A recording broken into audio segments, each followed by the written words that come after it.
Lang ơi bạch phọc vo lại mới tiền tranh hữu cho bao đi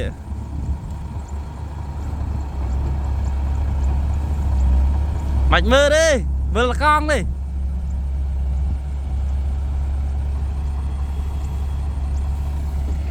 lời đâu bạn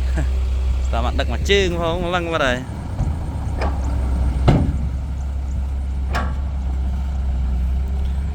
đấy đã mặt bay một hơn không